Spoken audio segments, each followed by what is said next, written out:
Hello and welcome to an Infinity N5 faction focus for the Hassassin Baram.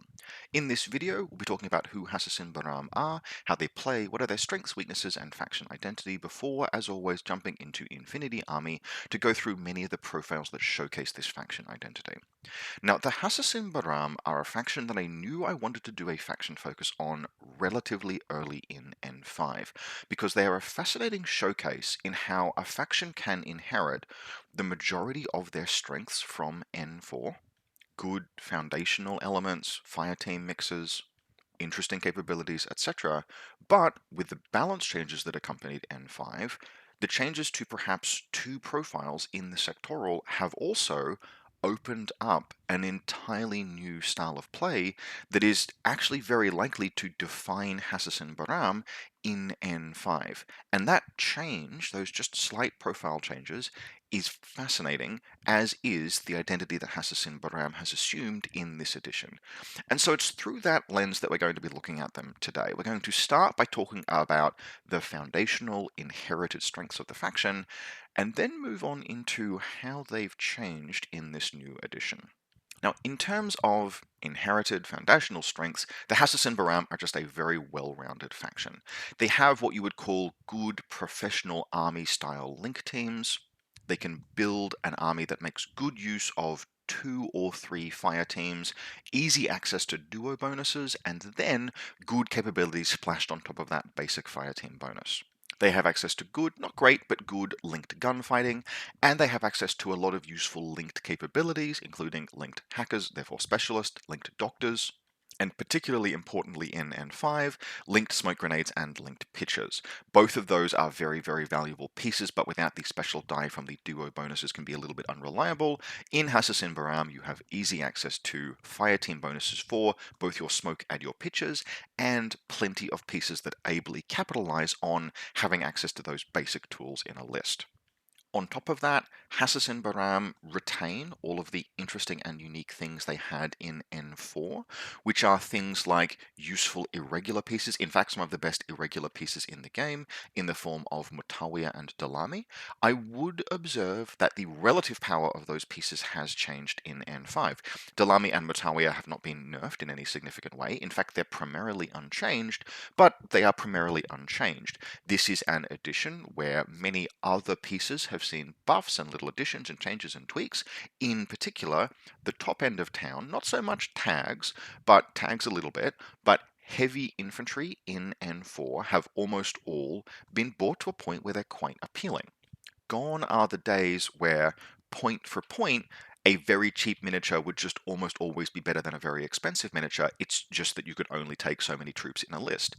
In N5, generally speaking, the value proposition on a per point basis for a model like a Dalami is very close to a model like a heavy infantry. And so this means that although they still have Dalami and Mutawiya, which are very, very useful additions to a list and to an army's capability, those aren't quite as definitional anymore, but they still exist and they're still very useful. We also, of course, still have the ubiquitous Hassassins themselves, most notable being the Hassassin Fidei, a truly unique piece in Hassassin Baram, and effectively the definitional version of an infiltrator, of an impersonator. Hassassin Fidei are the impersonators in Infinity. Of all impersonators, they have the highest willpower, which means they impersonate into the deployment zone most reliably. They are cheap. They have good close combat, and although they again have seen maybe some very slight tweaks in N5, changes to smoke grenades and shotguns in particular have affected them, they are also cheaper than they were in N4 and are just a very useful piece to have access to. So, okay, cool. That's the things from N4 that Hassassin Baram had and still has and are really good. You can in fact build an N4 Hassassin Baram list in N5 and have it work quite effectively. These foundations are good and they are strong, and if you are a Hassassin Baram player, you should absolutely keep them in mind and they should inform a large part of your lists. But it's from here that we segue into the N5 changes, and in particular, looking at pieces like the Hassassin Shujay and the Hassassin AR. Now, we also look at the Hassassin Nadir here when we're talking about these three pieces and what I'm about to get into. The Nadir is mostly unchanged, but the Shujay and AR in N5 are good. And it's these three pieces collectively that open up N5's new horizon for Hassassin Baram as the game's premier ambush faction. And I use the word ambush very clearly there because for me, that's what exemplifies Hassassin Baram in N5. In particular, it's the thing that they can do that nobody else can really do quite the same way. You can build lists that are a facsimile of it in other factions, but not as well as Hassassin Baram can, not the same way that Hassassin Baram can, and not with the same somewhat terrifying breadth of tools as Hassassin Baram have for ambush play. And ambush we want to talk about here is in the context of hidden deployment pieces, not just camouflage pieces. It's important to make that distinction. You can take a look at a quite capable, maybe a little limited, but quite capable Ariadne list that is playing ambush styles of games where they have many camouflage markers which conceal a mix of pieces. They conceal some close assault pieces, they conceal some mines, they conceal some decoys, and you can have some really interesting, say, Army Corps lists that amongst the sea of camouflage markers also include maybe 2 or 3 highly lethal active and reactive pieces, like a tank hunter missile launcher or a Spetsnaz heavy machine gun. But there is a fundamental difference between that kind of play, that camouflage game, and true ambush tactics like the Hassassin Baram can pull off, and that difference lies in hidden deployment. The Ariadne list that we're talking about there has certain luxuries. Because its active pieces and reactive pieces are under camouflage, they can move relatively safely from where they start the game. They also obviously generate regular orders, etc., which is what we'll get into when talking about limitations of Hassassin Baram. However, there is ultimately a massive gap between one of a number of camouflage markers that your opponent can see and account for being a potentially existential threat, and literally any point in your deployment zone and a part of the table beyond that representing a potentially existential threat. And this is where the hidden deployment of Hassassin Baram's new premier pieces really makes it unique in Infinity, because theoretically any part of the first 16 inches of the table could conceal something that will ruin your opponent's day. And because it's hidden deployment, short of potentially some very aggressive sensor play, which is not practical for most purposes, you, the Hassassin Baram player, get to decide exactly when those pieces reveal. And that combination of true unknowability of the exact location of your pieces and the fact that you are the one who ultimately has agency over when they reveal and how they interact is an extremely strong, high finesse, but extremely strong style of play. It's very powerful. It comes with some limitations, but having access to so many pieces that can potentially reveal and crack the game open. In some list archetypes, you will literally have 4 or even 5 pieces that are all intending to emerge from hidden deployment and hit your opponent in ambush, is truly unique to Hassassin Baram, and it's very interesting. Now, we should talk about the limitations of this as a style of play and the limitations of Hassassin Baram generally. Because for all the strengths of hidden deployment ambush pieces, in Hassassin Baram, you have to choose between your access to hidden deployment and your access to camouflage. There are no models in Hassassin Baram that have both camouflage and hidden deployment, and hidden deployment is a two-edged sword in the sense that those models are truly off the table until they reveal.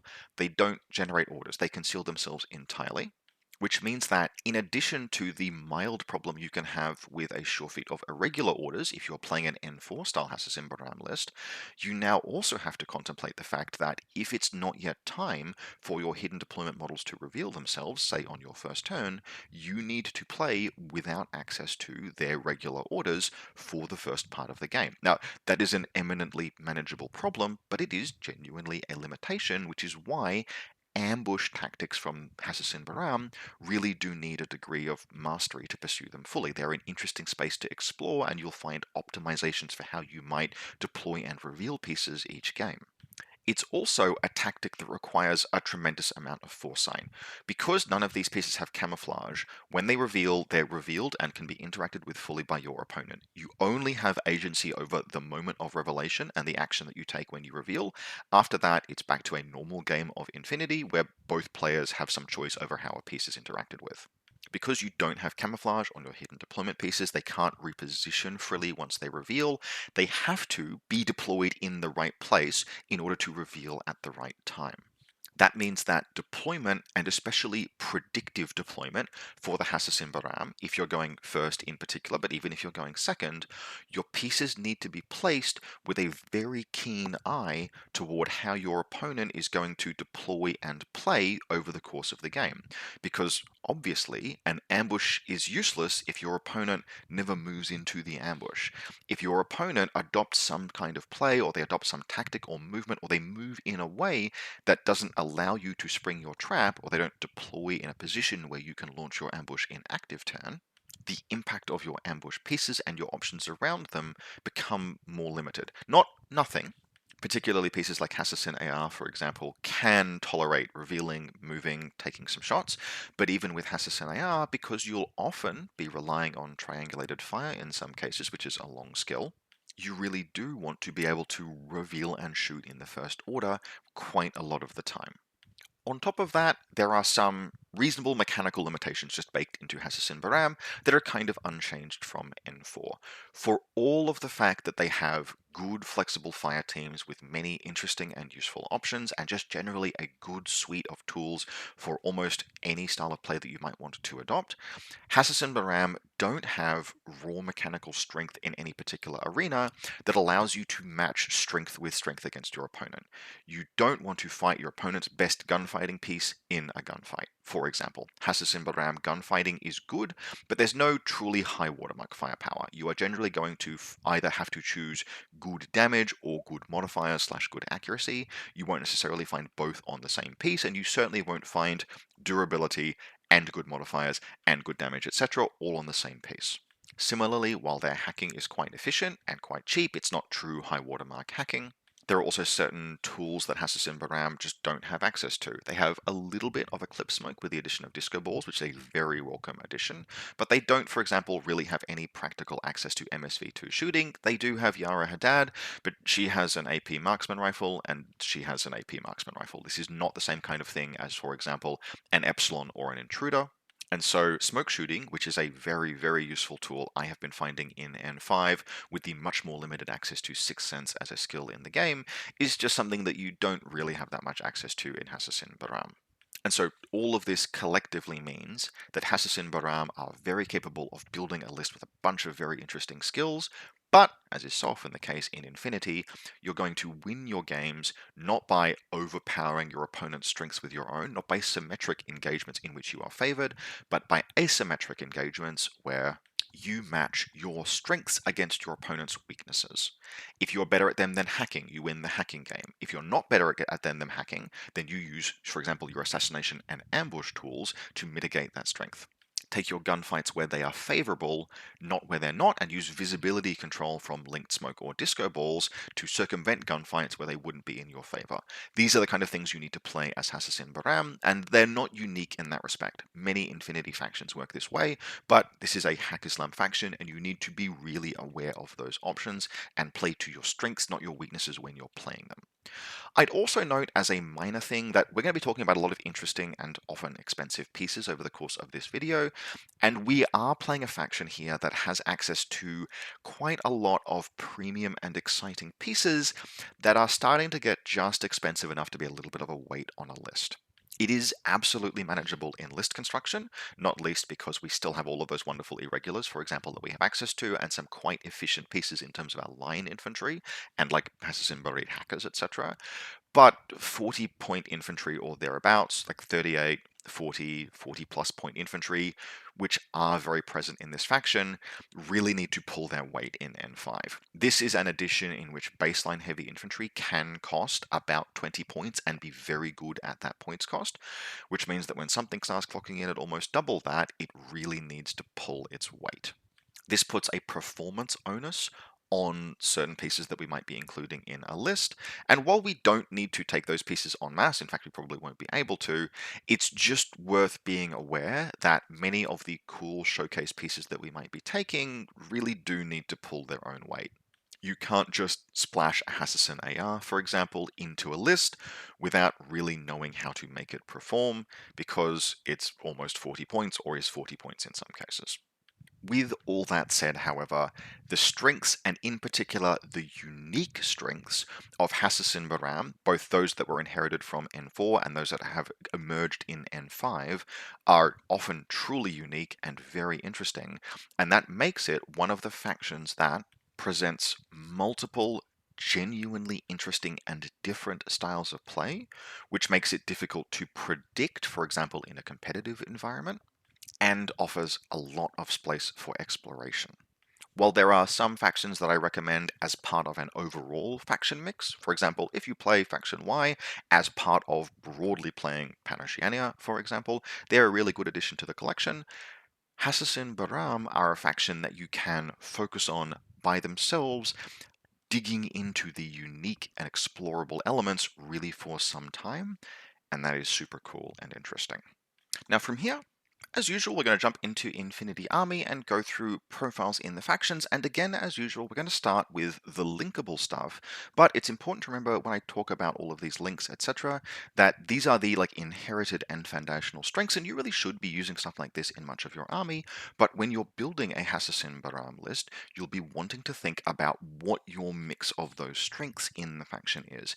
How much are we building this list to be an ambush list? How much are we building this list to be more of a professional military link teams list?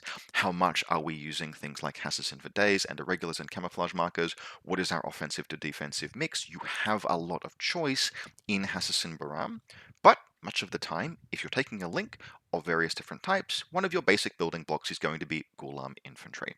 Now, these are not, in practical terms, a unit that has changed much from N4, but that's pretty good, because in N4, as in N5, really good. This is one of the more interesting and variable line infantry profiles in the game, and while we have no interest whatsoever in any of their expensive SWC guns, it is the utility pieces, the link team glue, that is useful here, not least because you need a Ghulam infantryman to form a link team of Ghulams.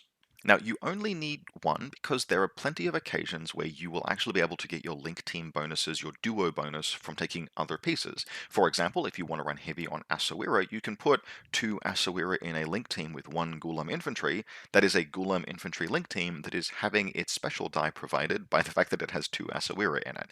That's one way to run Hassassin Baram if you want more of a heavy infantry kind of assault focus. But 1 or 2 Ghulam in a Ghulam link is 1 obligatory, but 2 quite useful, and there are a number of profiles here that are of interest to us. The most common for me is the NCO Ghulam. Rifle, grenade launcher, smoke grenade launcher, NCO for 15 points and 1 SWC is just an extremely useful profile. Linked smoke in N5 is the best way to lay out your smoke, and with the removal of positive rangeband modifiers from smoke grenades, there is really no reason now not to take smoke grenade launchers if you have access to them, unless your fizz on the smoke grenades is very high. 2 dice on 11s with those smoke grenade launchers out to 24 inches is not the best roll in the world, but it's usually pretty reliable after 1 order or maybe 2 to land that, and with 24 inches of range, you can usually put 1 smoke template down where you need it, rather than having to, say, weave smoke forward to get where you need to go. I will put one of these in basically every list. Hassassin Baram don't tend to run active lieutenants terribly often. They can, but it's by no means obligatory. It's often easier not to, and this is the only NCO profile in the list, which means it's also something of a free, quote-unquote, order for relatively, very cheap in terms of a profile. You usually have the SWC spare, and you will have 15 points in a list as part of a building block for a Ghulam infantry link. The Ghulam lieutenant is also something that is worth highlighting. It's a Whip 14 lieutenant, can start a Ghulam link, can be in a link with that NCO for duo bonuses if you're running a lightweight kind of link. And given that our lieutenant options in this faction are a little bit limited, I will often just default to a Ghulam lieutenant in my link teams. The Ghulam doctor is also particularly worth noting because, again, it's 15 points for one of the best doctors in absolute terms in the game. Whether you are building a small support team or a larger team that tends to move out and occupy space up the field, having a doctor, a whip 17 doctor in your link team for only 15 points is, in objective terms, a really, really good buy. Now, we're not super interested in too many other profiles. The hacker has some merit. It isn't as good as some line infantry hackers, but it is whip 14. and is a reasonable way to get, say, a third hacker for cheap into a list after your 2 Hassassin Barids, but there's actually another hacker that I am finding I prefer in N5, who we'll talk about in a little bit. So mostly for me, it's the Lieutenant, the NCO, and sometimes the Doctor, but those are very good building block profiles for one of 2 different configurations that I find most common for my Ghulam links. The first is just a 3-person support link team that does a bunch of useful things from the backfield, and then the second is, of course, the active team that starts including things like Asawira and moves out into the midfield and actually does missions and fights people and plays the game, etc. In both cases, you will want 1 or 2 Ghulam. 2 Ghulam if that's how you're getting link bonuses, 1 if it's not, but they're very useful and in basically every list as a result. Now, kind of essential to mention at the same time as the Ghulam infantry is the Hassassin Barid.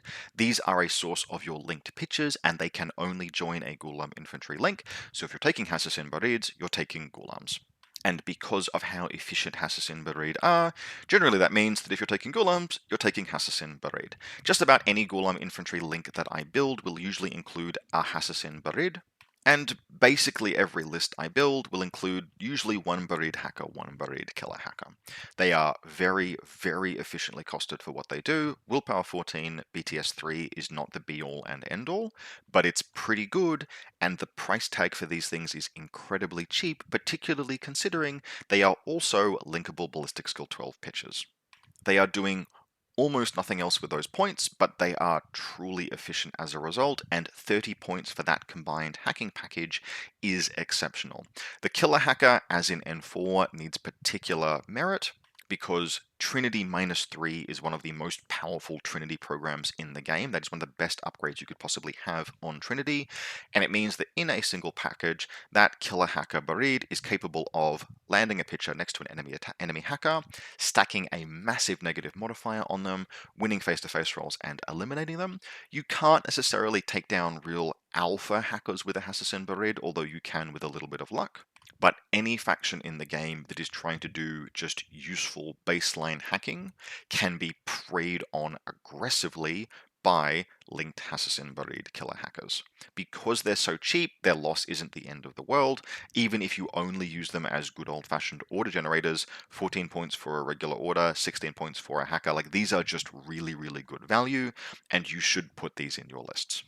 A link team of, for example, a Ghulam, a Barid, and like 2 Ghulam and a Barid, just utility or Lieutenant Ghulam profiles, and the Hassassin Barid is just a very cheap group 2 fire out a picture, do some hacking kind of piece, or a more active link team of something like a Ghulam NCO, a Barid hacker, and then say 2 Asawira if you want to play into that old N4 style of play, is getting duo bonuses and is an awful lot of danger in a singular package.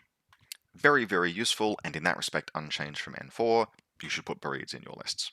Now, since I have been mentioning them, we should talk here about Asawira. These are technically wildcard troopers, but most of the time I find that they will go usually in Ghulam infantry.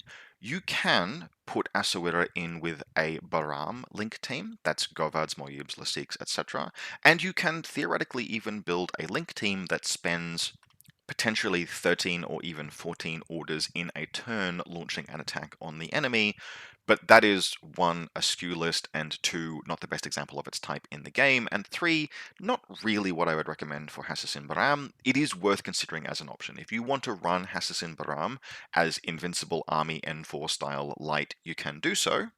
But my preferred place for Asawira is actually to just to be bound together by Ghulam and Barid.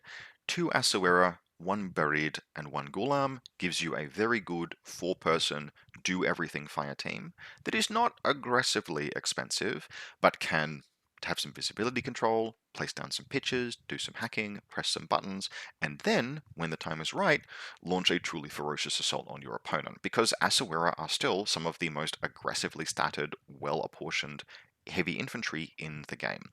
It is worth noting that in comparison to N4, Frenzy and Fire teams is no longer a get-out-of-jail-free card. Once your Asawira have inflicted a wound upon your opponent, at the end of the turn, in the states phase, they will gain the Impetuous and Limited Cover rules.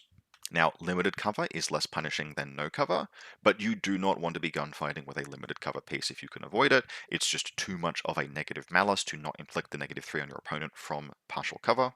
And so that means that multiple turns of taking firefights with an Asawira AP Spitfire, for example, is something that you can't really expect to pay returns in the same way after the first kind of attack. Even in the first attack, it is ultimately still just a ballistic skill 14 burst 5 effective gun, but it's an AP Spitfire and burst 5 is good.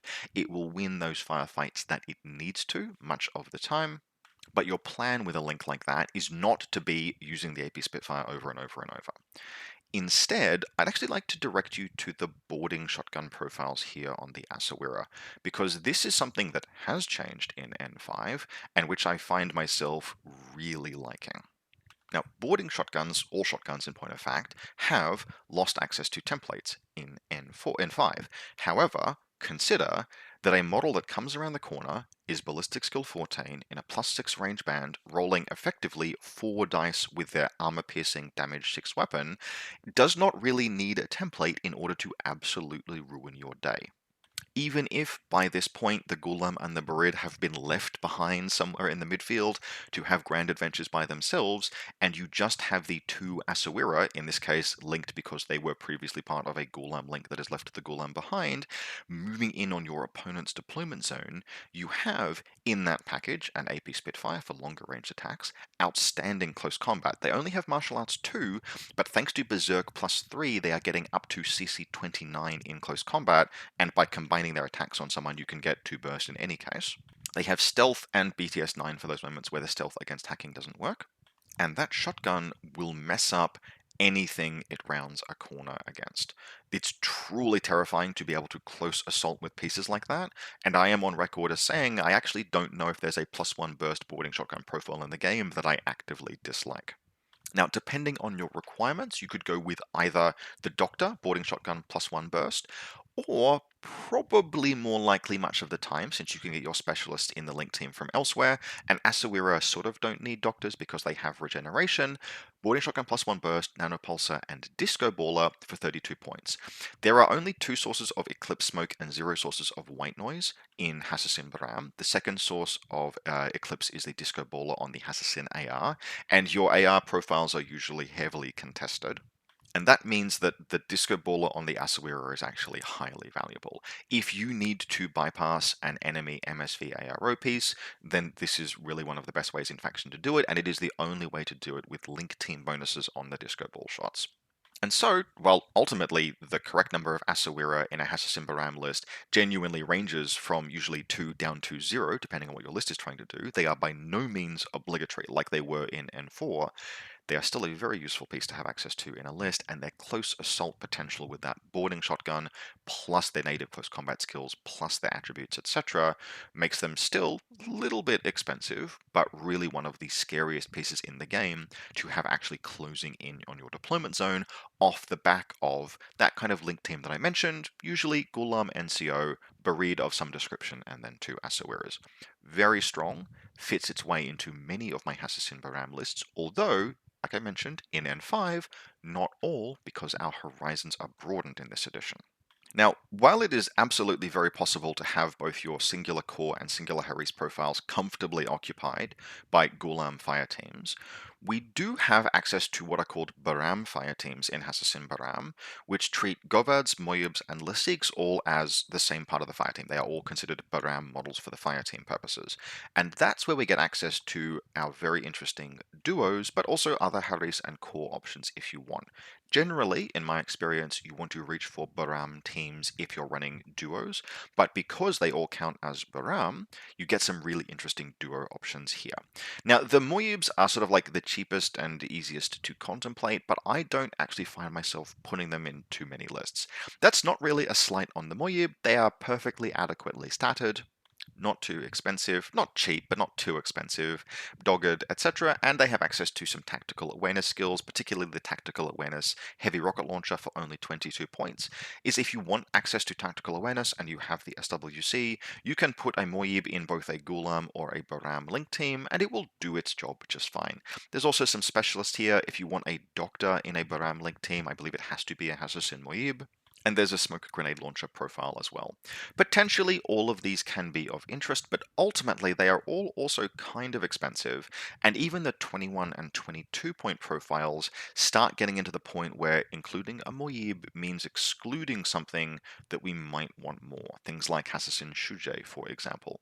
And for this reason, in combination with the fact that they really are just adequately statted, there are heavy infantry that are cheaper than Hassassin Moyib in the game and will often do a better job.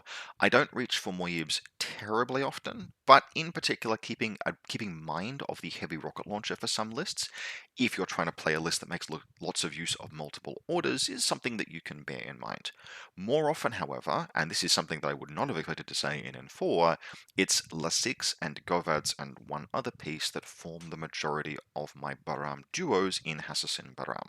Now, of all of these troops, it's the Hassassin Lasik that has had the most obvious duo glow up. Not really that many changes that you would necessarily note, except marksmanship. And it turns out that just slapping marksmanship on a profile is really, really good. Most of the time, Hassassin and Lasik are rolling in at an effective ballistic skill 15, with mimetism and reasonable serviceable weapons and climbing plus, which is good again now, for a reasonable number of points and a particularly cheap SWC cost. That's good. That's just good. Now, one notable malice that they have suffered between editions is that Viral as an ammunition type kind of sucks now. It effectively does nothing other than hit BTS against enemies with structure, and that actually really sucks. That really sucks because there are just plenty of models with structure in the game, and one of the pieces that a firepower element like a Lasik is often going to be called on to engage is something like a total reaction bot. And against a total reaction bot, a viral weapon is actively worse than just a generic weapon of the type, which is a little bit of a shame. Now, that doesn't make it a bad weapon to have, but I will generally be leaning toward the viral marksman rifle most of all. The first reason is that it's got armor-piercing rounds, which means that even it's hitting AP with viral rounds, so it's hitting BTS with AP, which means that worst case scenario, it is effectively a breaker marksman rifle, and that's not the worst gun in the game. It's also decent native burst. She's going to be rolling 3 dice plus 1 special die if she's duoed, and at 4 dice, hitting on 15s most of the time if you can arrange your 24-inch range band correctly with mimetism. That is just about the best gunfighter that you have access to in Hassassin Baram. She's a little bit fragile, she's just armor 2 with no additional wounds. You can pretty much bank on her going down the moment that she loses a face-to-face roll, but not egregiously expensive. 27 points is not cheap, but for a piece like this, you do have some reasonably genuine firepower superiority that can access duo bonuses very easily, which means that Hassassin Lasik plus your thing of choice is a very, very solid duo. And there are some very solid duo options to pair her with. Now, the first of these, and this is unexpected from an N4 player perspective, are Hassassin Govads. There are a couple of pieces in here that we wanted to consider. Now, in N4, Govad were really consigned to the dustbin of history because they just had too many skills that were not quite good enough, which made them too expensive. That was it. That was the long and the short of it. Also, I have a memory of them being ballistic skill 12, but that is not a reliable memory. However, in N5, not only have some of these things gotten a little bit cheaper, but rules like Warhorse, previously veteran, are actually weirdly more applicable these days. Ballistic skill attack -3 is a more common skill than you would think, and being immune to that is quite nice, and there are certain other reasons why Warhorse is good as well. They're also one of your only, realistically, if you discount Yara Haddad, who is a little bit limited thanks to her marksman rifle range bands, which are genuinely limited. Lasik has Climbing Plus, which helps a little bit, but 24 inches only gets you so far. If you want MSV firepower, Govads are basically the place that you get it in Hassassin Baram. And so there are actually 2 profiles, or 2.5 profiles, that I would not draw your attention to particularly here. The first are just either of the gunfighting pieces, the heavy machine gun or the AP sniper rifle, my preference being the heavy machine gun. Sometimes you just need an MSV gun in a faction. 28 points for Ballistic Skill 13 MSV1 Warhorse with +1 special die from a Link team is not unreasonable for a heavy machine gun. It's a bit more than I might like to pay, but it is not unreasonable. And if I need to put down a Q drone or knock out some flash pulse bots that someone has put on ARO, or God help me, engage John Hawkwood, just for example, if I'm forced to do so, then MSV1 Ballistic Skill 13, linked is the way to go ahead and do that. It's just a useful piece to have as part of a duo. Also particularly useful are the hackers. Now, there are a couple of reasons why. These are still not cheap pieces. 23 and 25 points for the Killer Hacking Device and Hacking Device Plus, respectively, is not nothing.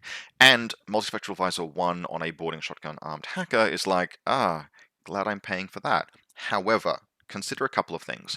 Firstly, emitter rangebands are extremely forgiving. Emitters share rangebands with heavy machine guns. The emitter is genuinely a viable long-range weapon in many cases, and having a Ballistic Skill 13 MSV1 Warhorse emitter, who is in your list not for that purpose, but because they are one of your hackers who can just randomly be like, oh, actually, I'm the solution to this problem in this particular case. My opponent has put a main battle tag on ARO. Not to worry, boss, I'll have a crack. That is just highly useful to have. The other thing about them that is very, very relevant right now at time of recording and will remain so for at least about the next 6 months is that they have combat instinct. In N5, in ITS 16.2, with the most recent rules update, a seasonal rule has been introduced to ITS called Stealth Operations. Stealth Operations allows each player after deployment to pick one model who is on the table as a model, not a marker, and who is not a tag or rem or some other things, to gain a silence pistol and stealth. Stealth is the important thing there. Every opponent's list will have stealth on the one heavy infantry or similar style model that you least want making a beeline to your deployment zone. Stealth Suijan exist right now, for example. I have played with them. They're very good. But even just random troopers like, I just gave the boarding shotgun +1 burst heavy infantry that didn't already have stealth because Asawira. I gave my heavy infantry close assault piece stealth. I gave the Raptor stealth, I gave the Gamma Trooper stealth, etc. There are many pieces in the game that can just have stealth now. And that means that having access to a hacker that ignores stealth through combat instinct is very, very valuable. Now, you don't need lots of these. You can have a regular hacking network, and provided you have one hacker who can ARO under any given circumstance, that puts risk on your opponent for entering your hacking network. Sometimes it can force them to reset, and if they reset, they break stealth. So just one hacker with combat instinct or sixth sense is very valuable to have and will continue to be valuable to have at least until the end of this ITS season. Frankly, even after that, it will stay useful because stealth is a common and powerful skill. But right now, in particular, hackers that ignore stealth are something that if you can put them in lists, it's good to do so. Now, the only reason why I'm not recommending the Hassassin Govad with Combat Instinct Hacker more strongly than I already am is that there's one other troop profile that also has it that's maybe a little better fit for purpose, and that is Hussam operative Layla Sharif. Now, Layla Sharif comes in at 22 points and has, again, a bunch of tools that you probably don't want to be using with her. She has a shock marksman rifle. Ideally, you're never taking gunfights with that. You can if you need to. She's ballistic skill 12. What she is here for is a Whip 14, BTS 3, killer hacking device with carbonite, and combat instinct, which means that stealth is not effective against her, and regardless of whether or not your opponent is a hacker or a heavy infantry, she will have a response to that. Almost nothing in the game is immune to the isolation from carbonite, and nothing that you can target with carbonite is usually willing to just wear those BTS rolls unless they have truly, truly high defenses against hacking, which means that as long as you have Layla Sharif around, you have access to a hacker who ignores stealth, which keeps all of the rest of your repeater network that you've placed live. It enables the remainder of your hackers in a stealth-heavy meta. On top of all of that, she's personally difficult to dive thanks to having a firewall -3 natively, and she counts as a Baram troop. She also randomly counts as a Gulam infantry if you put her in with a Gulam infantry team, but my preferred use for her is to duo her with one other Baram model that is gunfighting, whether that's a Govad heavy machine gun or a Lasik marksman rifle, and you have there just a capable duo that adds a huge amount of enablement into the rest of your list. I never particularly liked Layla that much in N4. She was just a little bit expensive, but in this time at this place, the tools that she brings are very valuable. Whether you take her or a Govad hacker, in either case, you have access to stealth ignoring hackers, and there are entire hacking factions that don't have that luxury, which puts Hassassin Baram in a very good place.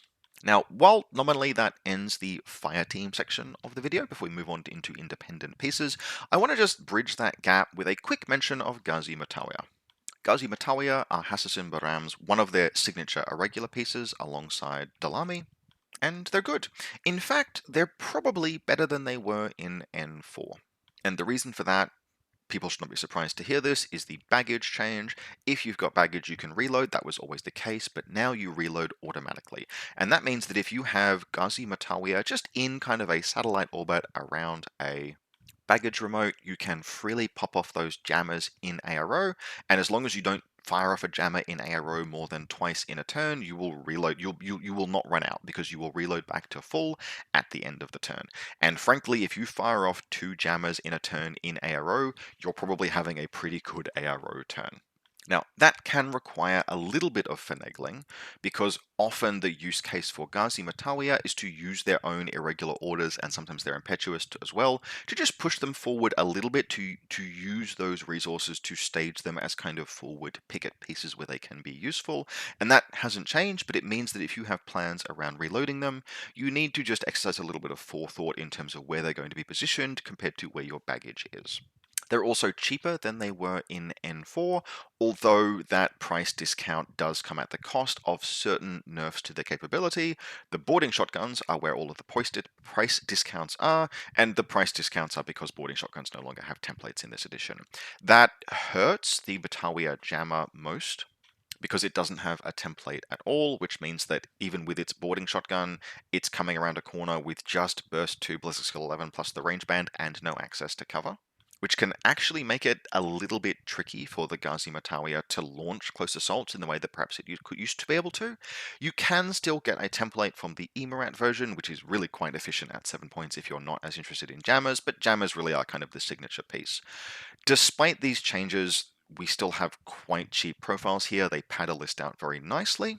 They give you access to an alternate source of smoke, admittedly on low fizz. It's not hugely reliable in that respect, but if you're using irregular orders to do it, that's not being poorly spent in that case. And I still kind of like to use them the same way that I used them in N4. I will use them either just spending their irregular orders to push them forward slightly and build a defensive picket that is difficult and frustrating for my opponent to push through, because jammers are very, very good, or I will run them kind of that way and also as support pieces for link teams. If my intention is to move a link team forward, do something like get that Ghulam, Barid, Asawira team forward, for example, or even Layla Sharif and the Govad, if I want to move them forward just a little bit, stage them for some action, well, I want them to be safe in doing that, and you do put your models at risk as you move them up the table. They become closer to your opponent's striking distance. Having a Ghazi Makawiya dedicated in each case to working with and protecting that link team, whether that be to throw smoke or project the jammer bubble over it defensively in ARO, or screen for it or clear the way for it, is just a nice way of playing. Otherwise, despite the way their equipment has worked kind of changing, they are ultimately fundamentally very similar to how they were in N4, which is just a good and useful addition. You don't want to go over your irregular budget in N5 any more than you did in N4, and with much more hidden deployment in most Hassassin Baram lists these days, your irregular budget is kind of correspondingly lower. But despite that, Ghazi are still good and useful, whether you are taking Smoke Grenade, Boarding Shotgun Jammer, Smoke Grenade Emirat, Boarding Shotgun, or even just roving 6-point Chain Rifle Jammer profiles, eminently serviceable. Now, from here we get into our solo operator style of pieces, and we're actually going to break this down into 2 different categories. The first is the sort of traditional solo operator, which will begin with the Hassassin Fidei, but then we're also just going to get into, as its own category, all of the ambush pieces that I talked about when discussing faction identity. To start with, though, we have the Hassassin Fidei, and it is very much still the infiltrator. You can consider any of a number of these profiles. Access to mines on an impersonator can make paying 26 points for the rifle light shotgun shock mine profile worthwhile, but for my money, the cheapest profile at 23 points is usually the right one.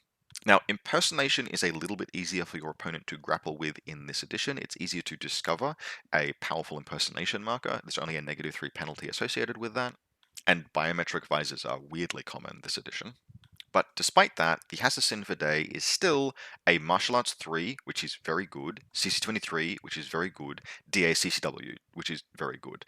There was a period during edition release when Hassassin for Day were sitting at Power and Strength 8, which is definitely anemic, but at Power and Strength 6, they're capable of threatening most of the pieces you will need to engage with them in order to disrupt your opponent's plans.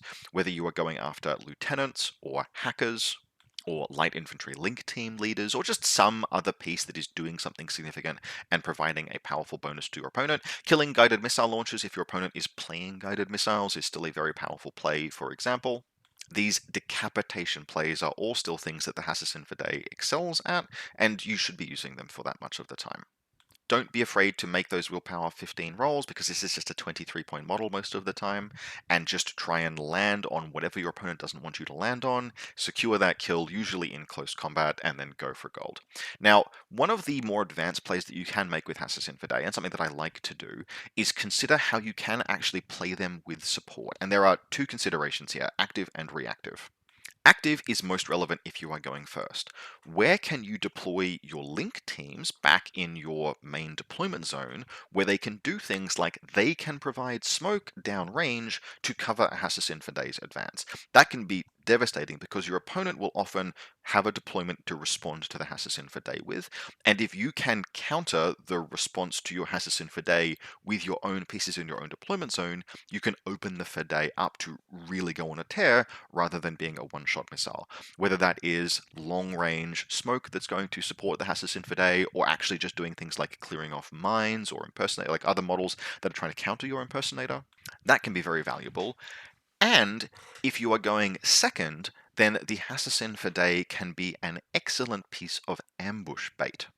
Now, this is by no means ubiquitous, but much of the time, if you deploy a Hassassin for Day in a position that is going to be very dangerous to your opponent if she's left unchecked, your opponent will try and move something in to deal with her, which means that you have a relatively predictable line that you think your opponent might be taking. And you are playing access to a faction with a tremendous quantity of very dangerous ambush pieces, which means that if you are trying to decide where to, for example, deploy both your Hassassin for Day and your Shujay or Nadir or AR, one of the things you can consider is to deploy your Hassassin for Day somewhere that is aggressive and being covered by one or more ambush pieces with Flamen Spears. And what this enables you to do is to draw your opponent into ambush and then spring the ambush, which doesn't just protect the Hassassin for Day, it also potentially gets kills in reactive turn by dropping those Flamen Spear templates or long-range AR shots, for example, with things like emitters and Panzerfausts, Thunderbolts, etc., downrange to tremendous effect. One of my favorite things to do with for Day, and it is something that is difficult to learn and also requires a degree of read on your opponent, one of my favorite things to do with for Day in N5 is to stage them aggressively where if they're not checked they can capitalize, but are serving as ambush bait to lure my opponent into that attack. It's not an easy play necessarily to pull off, it does require reading your opponent, but it's really satisfying when it goes off, and it really feels like playing Hassassins in that kind of environment. Now, our second non-ambush solo operator is McMurrough. Technically slightly nerfed relative to N4 thanks to the changes to immunity. He now has immunity armor. That means there are a lot of things that he's not immune to like he was in N4. Flash pulses are at the top of the list. Anecdotally, I have also noticed that I play against JSA a lot these days, and McMurrough is just not very good at fighting JSA, because he does not want to get into close combat with any of them, because he can't beat them in close combat, not reliably. But despite that, if you have the 27 points for him, and 27 points buys a lot of good stuff in Hassassin Baram these days, he's still a great missile piece. I think he is much less ubiquitous than he used to be, at least personally, but that doesn't make him bad, it just makes him more of a choice, which means the faction is more internally balanced. If you do use him, he will still do many of the things that he did in N4, which is run across the table, chain rifle, grenade, and close combat people to death, and generally be a very big, very loud, very dangerous boy.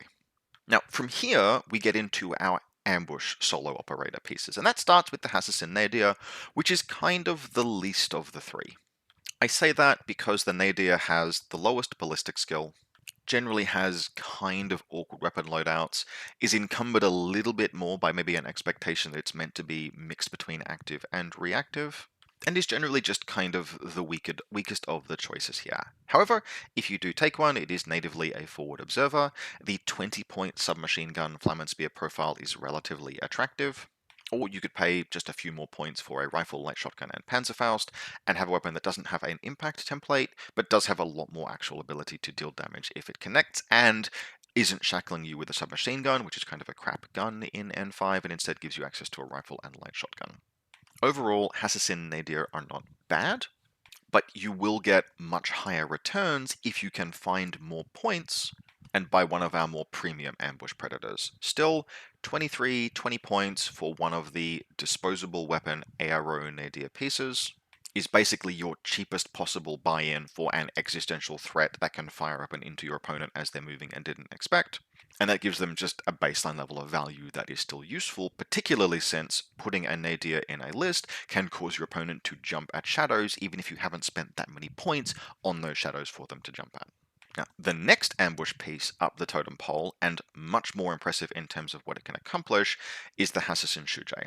This shares a lot of characteristics with the Nadir and just generally is the archetypical ambush piece in Hassassin Baram, which is to say it's got forward deployment, in this case forward deployment 8, which is very nice, hidden deployment and very powerful mimetism, but no marker state. However, unlike the Nadir, it is ballistic skill 13, not ballistic skill 12.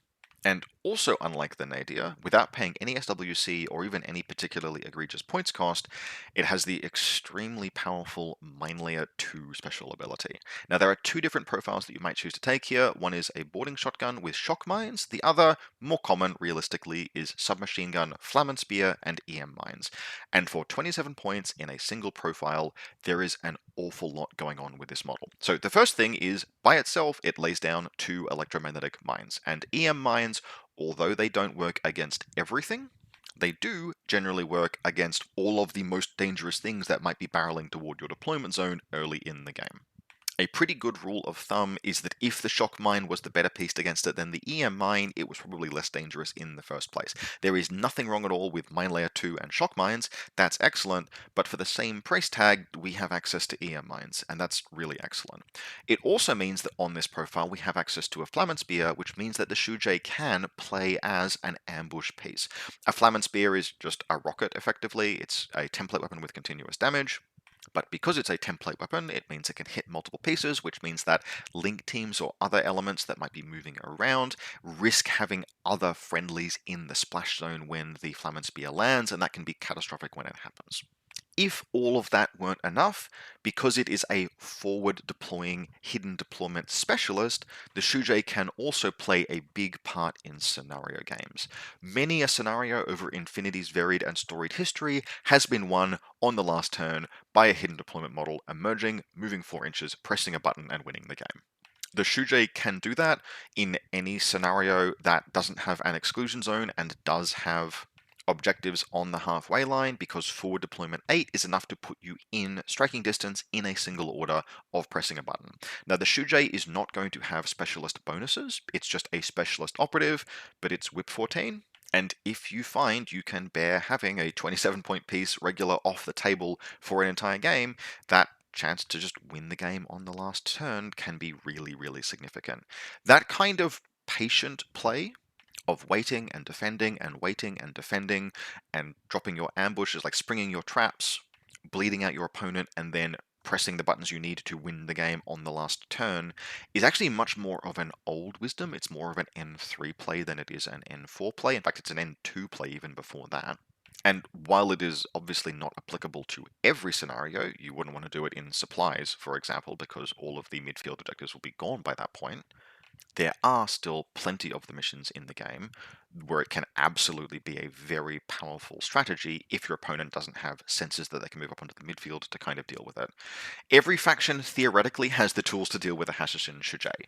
A single Pathfinder Dronbot or equivalent can, in theory, actually deal with every single threat that the Shujai poses.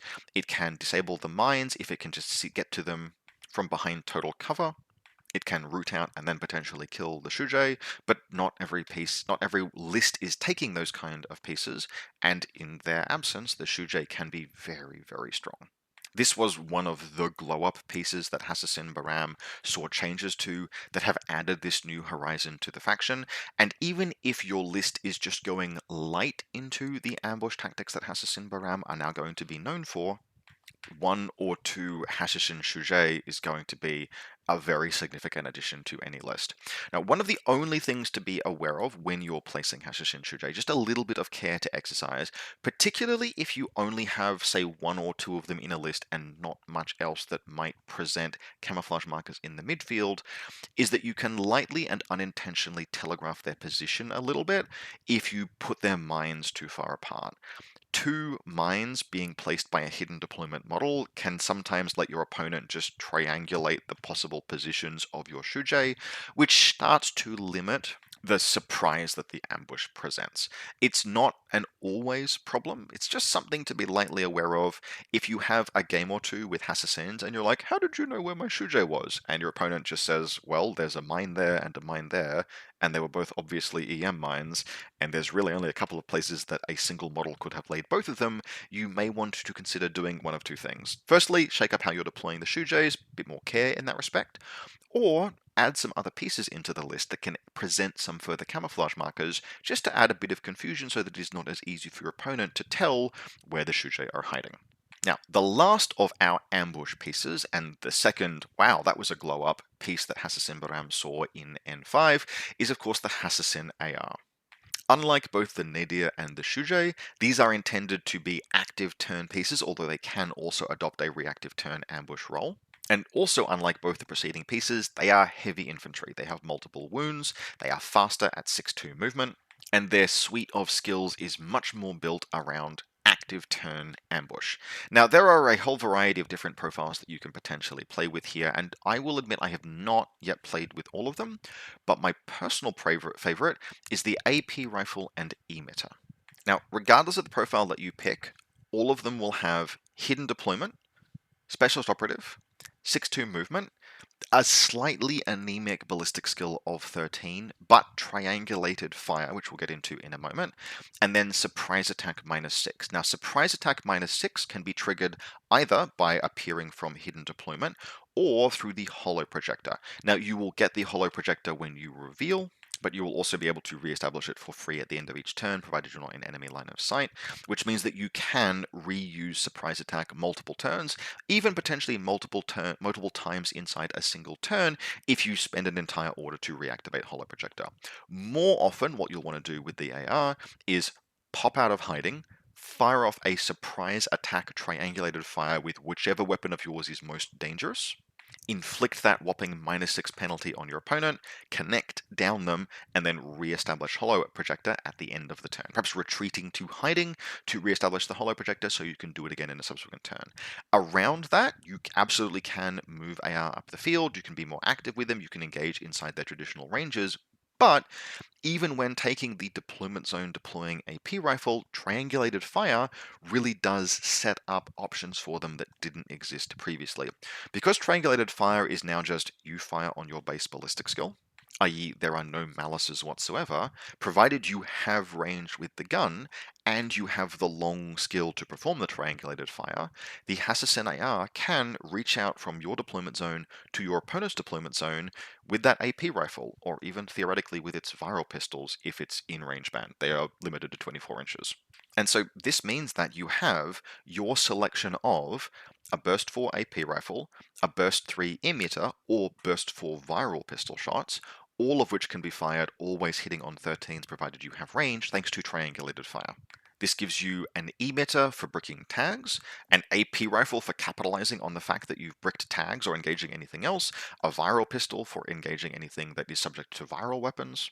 It's basically just surprisingly well-rounded firepower, provided you can land hits with ballistic skill 13. That's ultimately the problem with the Hassassin AR, but because you're often going to be using triangulated fire, you're just not subject to negative modifiers. You don't care about mimetism -3 or mimetism -6, ballistic skill attack -3. None of that matters because you aren't suffering any negative mods. And you can theoretically even play at longer range since an AP rifle has a theoretical maximum range of 48 inches if it really needs to, which means the possibility actually exists to outrange even enemy heavy machine guns if you absolutely have to take that fight. Now, the nuance comes in setting up those triangulated fire shots or deciding that this isn't the game for that and I'm going to move forward and do something with my hollow projectors, etc. I'm going to engage at traditional ranges. Because triangulated fire is a long skill, you can't just do it at will. You have to set that shot up so that you can execute it as a long skill, which means, by definition, being in the enemy's line of fire when you declare the skill. If you are not already in line of sight of the opponent, you're going to have to move into that line of sight, and that usually means, often that'll mean taking a face-to-face roll with the emitter instead, which is totally reasonable. Or it means having had the foresight to deploy in a position where you can just drop out of hidden deployment and use triangulated fire. Now, the power of a high burst emitter means that that'll often be a go-to in any case. But just understanding that you need to have exercised that foresight is a very important part of the learning curve of playing Hassassin ARs. Now, for me, ultimately, 39 and 40 points is expensive. These are very cool pieces, but one, God forbid, two of them tends to be a significant weight on a list. And so I don't take them, generally speaking. I will rarely play two, I will only occasionally play one. That is, however, a personal preference. It is definitely possible to run Hassassin Baram lists that make huge use of this kind of ambush play. And if you learn how to play those lists and really understand the differences in play patterns and the patience and the foresight that is needed to run those kind of lists, they can be not just competitively viable, but in fact competitively optimal. The tools and play patterns that your opponent needs to adopt to defeat that kind of list are often fundamentally different to anything else in Infinity, and so people relying on just good foundational knowledge that maybe came from N4, will find themselves frustrated the first, second, third time they play into that kind of a list until they learn those play patterns. This gives you an experiential advantage. This is what we might call a dark horse advantage in tournaments. But beyond that, this is just an eminently viable strategy these days. It's just different, but it's very powerful and very scary, especially in the scenarios that allow maximal capitalization of it. So ARs, Shujay, and then to a lesser extent Nadia are what comprise now the ambush tactics side of Hassassin Baram. Is very new, is very interesting. If you're an existing Hassassin Baram player, it's something that you should absolutely be experimenting with, and frankly you probably already are. And if you are playing against Hassassin Baram, it's something that you will need to consider and be aware of, because you are probably going to be walking into some fairly uncomfortable AROs at some point over the course of the game. Now, from here, I want to just mention pretty quickly a few of the other camouflage pieces and some of the wildcard elements that you might want to use in Hassassin Baram, just because I think it's worth considering them in the context of the broader ambush play. I mentioned Hassassin Farzan in the context of Hassassin Shujay, and I think that really does apply. There is a mine layer with viral mine profile here for 21 points, and it's got just a suite of useful stuff. It's got a boarding shotgun, it's ballistic skill 12, it has viral mines, a silence pistol, 21 points and 1.5 SWC for a viral mine layer is kind of fine by itself, but I feel like the more important thing that the Hassassin Farzan actually does is introduce further ambiguity as to what the camouflage pieces you have in the midfield are. If you become predictable and your opponent gets used to the idea that every camouflage marker is an EM mine and every EM mine indicates in some capacity the presence nearby of a Shujay, you become easier to play against. If you start working some Hassassin Farzans, maybe a chain of command and a mine layer, maybe just a mine layer, into your lists, you have a situation where it is more difficult to predict what is going on in terms of the midfield camouflage markers that you have placed. If each individual camouflage marker could be any of an EM mine or a viral mine, which present radically different threats, or a dude with a boarding shotgun, you put yourself just in generally a better position in terms of the fog of war you impose upon your opponent, and 21 points and half an SWC is pretty affordable for doing that. I don't know if I would run multiple mine layer Hassassin Farzan, because unlike the Shujay, for example, they are not specialists. But both the Chain of Command and Forward Observer are also pretty affordable and have reasonable weapon loadouts. This is just something I think to consider once you have committed to an ambush style of play in large or small quantities. Just consider Farzans as an additional element of your defensive mix, because I think they complement Hassassin Shujay in particular very nicely. Dalami, of course, should also be mentioned in this context. There is basically one Dalami profile: light shotgun, boarding pistol, Panzerfaust, 8 points, camouflage, 1 use, and infiltration. You get exactly what you get. So you see on the tin there, it's a kind of predictable camouflage marker because it doesn't have mimetism, which means it's distinct from all of the mimetism markers that you've seen so far. But it can't be ignored. It has a template thanks to the boarding pistol, a light shotgun, and a Panzerfaust. Very few models in the game are willing to just walk through a Panzerfaust ARO, which means the Dalami tends to require being unpicked before your opponent can progress to your deployment zone. Now, Dalami are taken less these days because they've become less necessary. You don't need Dalami in an environment where you have all of these ambush tools, because the ambush tools form that part of your defense instead. But you can absolutely complement the Dalami with ambush tools and vice versa. You can pull the old trick of deploying an ambush camouflage piece, right? A Shujei, for example, in a particular location. Cool, that's where it's going. Hidden deployment, remove from the table, and then putting a Dalami in the exact same spot so that both pieces can ARO when your opponent walks past. Or your opponent can clear the Dalami, go, okay, the threat has passed, move forward, and then you reveal the Shujei, for example. These are things that you can do. But ultimately, you only have so many troop slots, and everything is competing for pieces. And you also only have so many irregular orders you can take in a Hassassin Baram list, particularly if some of your orders will be off the table being occupied by hidden deployment pieces, which makes irregulars a little bit less attractive. For this reason, the Dalami is less of a piece that I might take in N5 than I would in N4, but it's still very solid. Now, just to give a little bit of love to a few other pieces, hey, here is the obligatory part of the video where I cover the Sunduk Butt, Covert Heavy Support Unit. Now, let's be honest, this thing is too expensive. It's just, particularly in this edition, I don't know why it is as expensive as it is, but it is really, really expensive. It is, however, also really, really funny. And while there are nominally a number of viable profiles, including, for example, the Mine Layer Surprise Attack profile, which can really add a bunch of camouflage markers to the midfield since it has decoy, my realistic recommendation is if you're going to take one of these, it's probably the AP Spitfire Neurokinetics. That thing is as expensive as hell, but a camouflage marker concealing a burst for AP Spitfire with +1 damage that can at least theoretically be repaired is just an existential threat to certain things. I genuinely do not strongly recommend it, and I think its time has passed a little bit, both partly because of the egregious cost. 50 points is just way too expensive, but also because it is not needed as much anymore in an environment where, for those same points, you could get multiple very dangerous ambush pieces, which is kind of more rewarding and kind of more of a Hassassin Baram kind of thing. But let us not forget that the Sunduk bot still exists and can be used to make some very interesting meme lists from time to time. I also want to call out, just as something that I think is well worth experimenting with, the Hassassin Rajik. I mentioned before that I don't think there's a boarding shotgun +1 burst model in the game that I actively dislike, and that applies here as well. It's particularly worth noting that a Hassassin Rajik with boarding shotgun +1 burst costs exactly the same as a Hassassin Fidei. Now, it's less likely to land. It lands on 12s as opposed to 15s with the Fidei. But with super jump, jet propulsion, and all of that shooting capability, it's a piece that I feel is genuinely worth experimenting with. It's also got dogged and decent armor. It can really make a mess in your opponent's backfield or wherever it might land. There's also some merit to be considered for the boarding shotgun hacking device model, just because for 25 points, that model can do an enormous number of classifieds, and certain missions demand that. I'm a little sad that it doesn't have the +1 burst, it's just a regular boarding shotgun, but you have in one trooper a medium infantry who is an elite troop with decharges and is a hacker that can do spotlight, which means that by himself he accounts for well over half of the classified deck and can be relied upon in games like countermeasures, for example, to turn up at some point and score you a bunch of points that could win the game.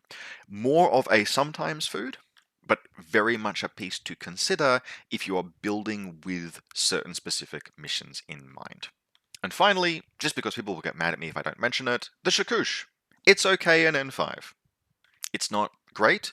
6-2 move, it's actually weirdly frustrating on a tag like this in this edition, because 2 inches of movement is not enough to let you vault that silhouette, unless you are right up against what you are, or like within almost half an inch of what you are trying to vault up onto as part of the movement. It's weirdly constraining in that respect, but it's ballistic skill 14, it can be duoed if you want to meme, and continuous damage on the heavy machine gun in particular actually does serve quite well to make it a threat to certain pieces. It's not an element I'm putting in particularly many of my Hassassin Baram lists, but it's a tag and it is at least viable in this edition. Now, in terms of showcase lists to conclude the video, there's actually two that I would like to show off in terms of just demonstrating different ways that you can play Hassassin Baram. And it's worth noting that I am familiar with one of these two styles, but we're going to nevertheless give it a crack. The first is what I would call a more balanced, quote-unquote, style, which is trying to use a blend of all of Hassassin Baram's different strengths, so that it can pick its fights and leverage its strengths against its opponent's weaknesses. It's not trying to go particularly hard in on any one thing, but our second list will showcase an example of how you might choose to do that. So in this list in Combat Group 1, we have a 4-person fire team comprised of an Asawira AP Spitfire, an Asawira Boarding Shotgun +1 Burst, Nanopulsar, Disco Baller, a KHD Barid, and an NCO Gulam. This is our general purpose kind of door kicker link, but it can lay linked smoke. It's got a Whip 14 specialist. It can lay pitches using the hacking device Killer Hacker Barid. And then it can capitalize on those pitches by going after and assassinating enemy hackers. The really important thing about this particular link is that you tend to have like one really good go with the Asawira, either because you've delivered a boarding shotgun to your opponent's deployment zone, or because it's the turn where the AP Spitfire goes loud. And you want to pick your time with that quite carefully, but the link is very capable of doing things up until that point, whether it be laying smoke, moving around carefully, pressing buttons, and doing buried stuff early in the game. That's often going to be the better choice. Pick your moment with this fire team to actually really aggressively go loud, and frankly you can actually consider leaving the Gulam and the Barid behind, perhaps after the Gulam has spent its NCO order, and just sending the Asawira on a trip to your opponent's deployment zone. Because if you get that boarding shotgun to start coming around corners in your opponent's DZ, firing 4 dice on 20s, then you are just going to absolutely leave a mark, and that can break games open by itself. The Asawira, incidentally, are the reason for the list's name. Now, we're following that up with 2 further link teams, the first of which is a duo in Combat Group 1, as mentioned, just of a Govad heavy machine gun and Layla Sharif. I extolled the virtues of both of these pieces. The Govad's virtues are, they're relative, but it's fine for its points cost. Layla Sharif is much more important because this list is trying to do hacking things, and a 6th Sense hacker, so a combat instinct hacker is very important. We then have 2 Hassassin Fidei and 2 Matawiya. The Fidei are both the cheapest possible profiles because it's the cheapest possible profile, and the Matawiya are a mix of Boarding Shotgun Emerat and Boarding Shotgun Jammer profiles. Now, something important to note here, that the number of Fideis I consider optimal in a Hassassin Baram list really can vary, and it is not always 2. It is never 3, despite the presence of a 3rd potential Hassassin Fidei in the character. You can actually very easily trim some points here and there. There is, for example, a 15-point Gulam Doctor in Combat Group 2 that could easily be wound back to an 11-point Gulam, which gives you 4 points. 4 points lets you take a 23-point Hassassin Fidei and turn it into any of a couple of different 27-point pieces. One of them is a Shujay Mine Layer, one of them is Magmara, both of which do something materially different for the list and change how it plays. That's definitely a change that you can make based on personal preference. My experience with 2 Fidei is that you have marginally diminishing returns. You need to spend a command token in order to reserve both of them if you're going first, and often what that will mean you'll do is you will have one Fidei that gets placed without an easy counter by your opponent's reserve drop, but it's just not always going to be the case that you get twice as much out of 2 Fideis as you do out of 1. 1 Fidei makes a natural reserve drop, 2 starts accumulating costs, and you could change one of the Fideis, for example, into a second Hassassin Shujay. I'd also note that realistically I would like both Matawiya to be Boarding Shotgun Jammer profiles. You could actually wind the Emerat back to a 6-point Jammer. Jammers are very nice, but there is no baggage in this list. That is something you'd want to be looking for if you found yourself with 2 Matawiya Jammers, and the Emerat is a bit more useful as an offensive active turn option, whereas I'm likely in this case to have the Jammer kind of escorting around the Asawira team, acting as secondary smoke using its irregular and impetuous orders, and using the Jammer as things like, for example, an impromptu sensor, which you can use a Jammer as a sort of sensor thanks to the intuitive attack tag. In Combat Group 2, we have a Hassassin Shujay, because you should usually have at least one Hassassin Shujay, and a Farzan. I mentioned before the usefulness of like presenting some fog of war there, and I like being able to mix EM and viral mines into my overall defensive mix. We then have our 3rd link team, and this is a pure support fire team. Gulam Lieutenant, because you gotta have one somewhere. Gulam Doctor, and a Bareed regular hacker. This length throws out pitches that other models or themselves can potentially capitalize on, and the Doctor does Doctor stuff. Now, genuinely, you could seriously consider just trimming the Doctor down to a regular Gulam so that you have a decoy. That is a sensible and safe choice, and use the 4 points somewhere else. But this is a basic showcase of how a Hassassin Baram list can have a nice mix of defensive irregulars, Hassassin for days, active turn link teams, and some ambush pieces to taste. You could very easily take this list and adapt it in a whole bunch of different ways for different scenarios and different matchups depending on what you were looking for. You can also reorient the link teams a little bit. If you move that Gulam fire team Haris into combat group 1, you actually have like a ton of different fire teams that you can form. And then you can just relegate combat group 2 to things like Matawiya and Shujay and Fadei. That setup also really works very nicely. In this list, what you're basically doing is telling your opponent to take orders from combat group 1, which is useful in some cases because it's predictable. And I really like playing hacking games, which means I really like having those 5 orders to spend on the hacker in combat group 2, laying pitches for my first combat group to use, usually killing enemy hackers. But you would probably, if you played with this multiple times, you would find configurations for the groups and small adjustments that would work very well for you.